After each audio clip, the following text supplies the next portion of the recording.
Eres guionista y director de la película de esta noche, pero sobre todo dueño de un universo personal e intransferible que se refleja perfectamente en Caniche, la película que vamos a ver hoy, y que estallaba de una manera brillante y con muchísimo éxito un año antes en Bilbao, una película que, como recordaréis, vimos aquí en este programa hace más o menos un año, en la temporada anterior, y estuvieron Vigas y la protagonista de la película, Isabel Pisano.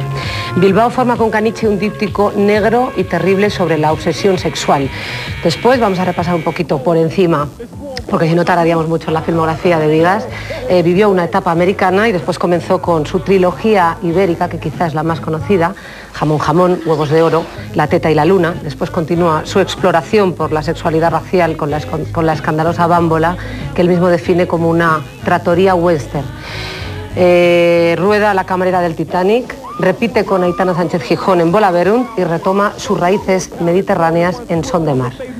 Una cosa así por encima, pero que en un abrir y cerrar de ojos, Vigas, podemos ver, si conocemos un poquito tu cine, que hay realmente un cambio muy radical, supongo que con su evolución, pero muy diferente entre las primeras películas de tu vida y las últimas. Me refiero, las primeras son obsesivas, claustrofóbicas en forma y en contenido, cerradas, oscuras, y después va sufriendo un cambio que nos lleva a unas películas que destilan vida, destilan sensualidad, sexualidad desbordante, una cosa como luminosa, con colores cálidos. Me he ido iluminando. Sí, no sé por qué, incluso tú tienes de repente otra imagen, pues como mucho más abierta y luminosa, ¿es verdad? Sí. Cuéntame. No, me he ido iluminando y el cine ha sido el mecanismo, ha sido la terapia. O sea, que la luz ha empezado por ti. No, pero el cine ha sido el que me ha ido dando humanidad y pasando del negro al rojo y del rojo al blanco. Tanto Caniche como Bilbao se rodaron y se expusieron en plena era del destape. Bilbao incluso fue clasificada S, como has contado en muchas ocasiones. Ocurría una cosa muy peculiar, que es que el público era fundamentalmente de hombres que veían la película una y otra vez. Estaba protagonizado además por Ángel Llobé, las dos películas, un hombre además en plena soledad, en pleno camino de búsqueda, que intenta paliar esa soledad con diferentes caminos que ahora veremos. Ninguna de las dos películas da una versión gratificante del sexo, en un momento en que España vivía justamente eso, la irrupción del sexo en la pantalla grande, de una manera festiva e histérica, por llamarlo de alguna manera.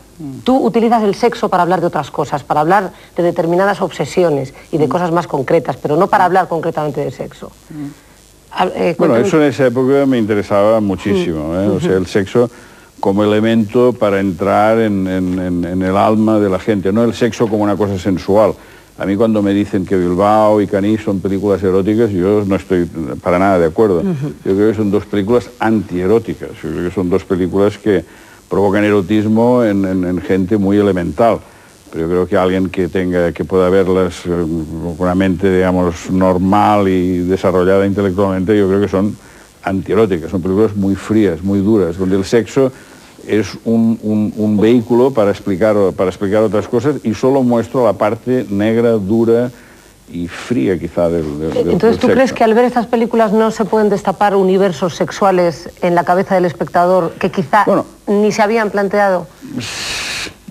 Puede ser, pero yo creo que son películas que han tenido repercusión, sobre todo porque han tenido un cierto escándalo. O sea, yo recuerdo que Bilbao, yo me asombré de cómo funcionaba comercialmente, y es que era porque, bueno, había alguna escena que la gente se la contaba y iba a ver la película, pero yo creo que la mitad de la gente que iba a ver la película no la entendían.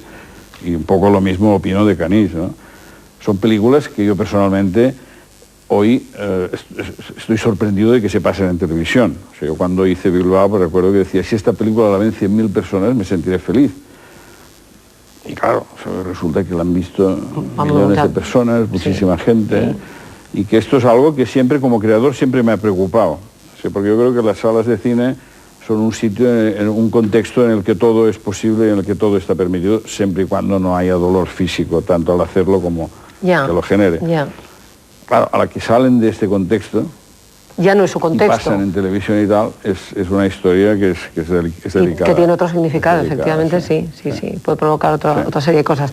Antes de pasar a ver Caniche, a mí me gustaría que conocierais algunas cosas más de ella, para centrarnos un poco, para entender lo que provocó en el público, por ejemplo.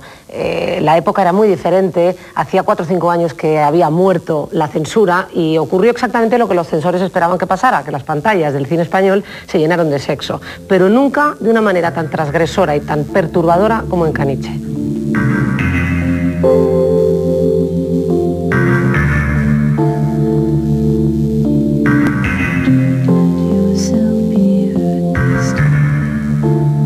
Caniche es el plano detalle de una obsesión animal. Bernardo y Eloísa, casi homónimos de una famosa pareja trágica de amantes, viven juntos en una decadente mansión en las afueras de Barcelona. La querencia canina de los dos hermanos une lo sexual y lo alimenticio. Eloísa vive encerrada con un solo juguete, su caniche Dani, una mascota multiuso. A Bernardo también le gustan los perros, pero más grandes. Es una cuestión biológica. Pero la que le gusta de verdad es su hermana, lo que le acaba provocando un agudo caso de licantropía incestuosa, lo que Vigas llama canantropía. Yo también la quiero, pero ella te prefiere a ti.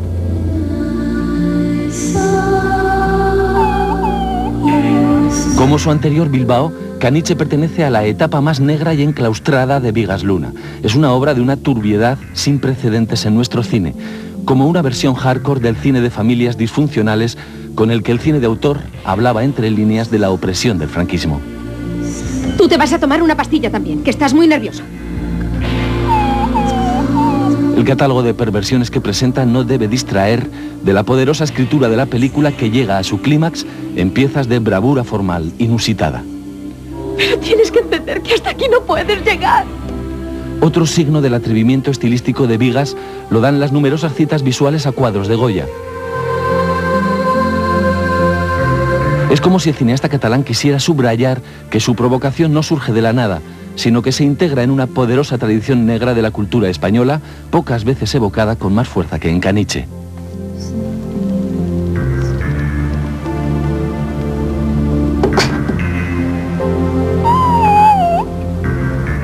Creo que a todos nos interesa saber de qué rincón de la cabeza del creador de Vigas Luna pueden hacer una historia como esta. Y creo que Dalí tiene algo que ver. Sí, el inicio del cuento de Caniche aparece a través de una historia que me contó Dalí, que me dejó sorprendidísimo. Y en ese momento estábamos escribiendo Caniche y esto fue un poco la fuente de inspiración. Y la historia es que antes de que empezara la guerra, él y Gala se tenían que ir, se iban a Francia.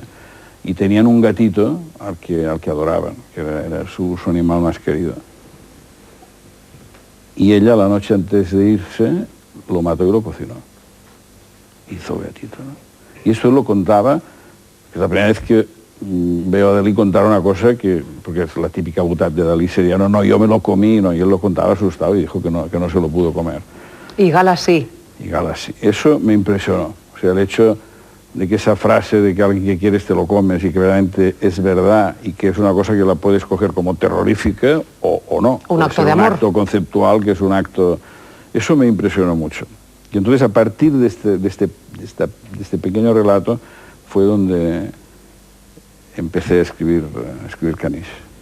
Este cuento, repito, este cuento para adultos y que nadie cuando lo vea se lo tome como una historia realista, sino que intente especular en lo que podría ser un cuento para adultos. Que eso es una cosa muy importante de la que luego hablaremos. Cuando tengáis más datos, que realmente Vigas dice que a veces no controlas, el espectador se cree lo que ve.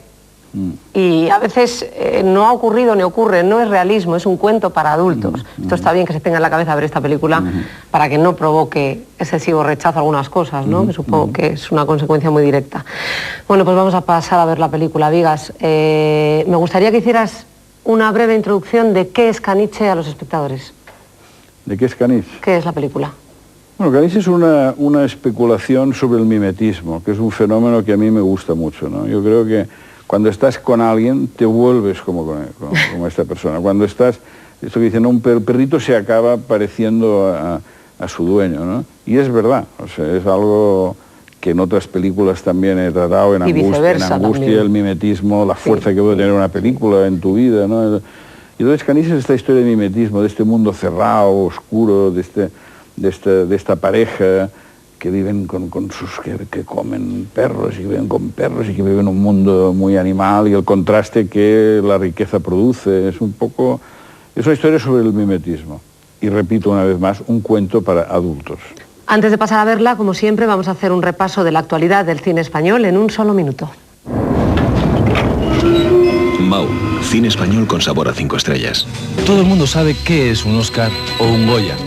La Academia de Cine Europeo aún no ha conseguido la misma repercusión para sus premios, pero sigue intentándolo. Mañana en Roma celebra su 14ª edición y España parte con muchas posibilidades. Hable con ella. Cuénteselo.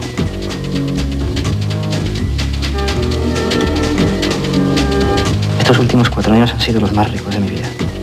Me veo todo el cine mudo que puedo. El alemán, el americano, el italiano, todo. Buenas noches, señores y señoras. Bienvenidos a Adivine quién es el más capullo que conozco. ¿Idiomas? Inglés, francés y un poco de alemán, pero muy poco.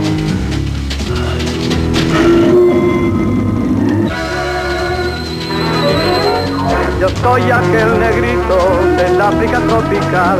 Forma parte de la historia de nuestro país, pero la animación sigue teniendo graves dificultades de producción y exhibición.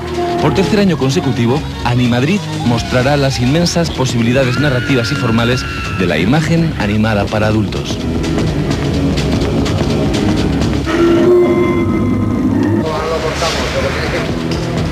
Antonio Cuadri acaba de terminar el rodaje de Eres mi héroe. Años de convulsión política y social, historia reciente convertida en cine.